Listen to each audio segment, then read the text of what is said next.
खुशखबरी खेल की दुनिया से। Pakistan long range rifle team ने जनूबी अफ्रीका F class national long range championship 2025 में शानदार कामयाबी हासिल की।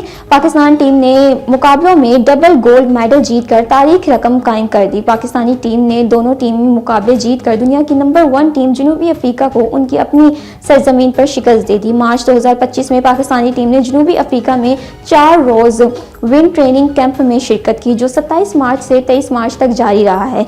ये कैंप 2 नए तैनात होने वाले जनूबी अफ्रीकी विंड कोचेज हैनी गर्बर और जोकेलेंस हार्टिमैन की ज़ेर निगरानी हुआ। पहली world under 23 squash championship Karachi में शुरू होगी। पहले रोज पाकिस्तान के नूर और हमजा ने मैचेस जीत लिए। वर्ल्ड अंडर 23 स्कॉच चैंपियनशिप के पहले रोज सिकंदर स्टेट पाकिस्तान ने नूर जमान के कोइत हुसैन अल-रज़दारी को 3-1 से शिकस्त दी। नूरजमान की जीत का स्कोर 11-6, 11-5, 11-4 और 11-3 रहा।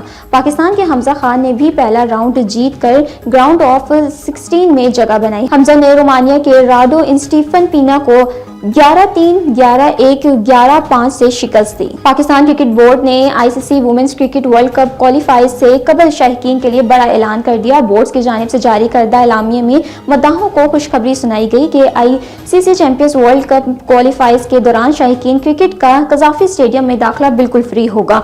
Women's cricket world cup qualifiers का बाकायदा आगाज 9 अप्रैल से होगा। कजाफी स्टेडियम में मजमूई तौर पर 8 मैच खेले जाएंगे। पाकिस्तानी वुमेन्स टीम अपना पहला मैच आयरलैंड के खिलाफ 9 अप्रैल को कजाफी स्टेडियम में खेलेगी, जबकि इसी ग्राउंड पर दूसरा मैच आयरलैंड और वेस्ट इंडीज की टीमों के माबैन 11 अप्रैल को खेला जाएगा।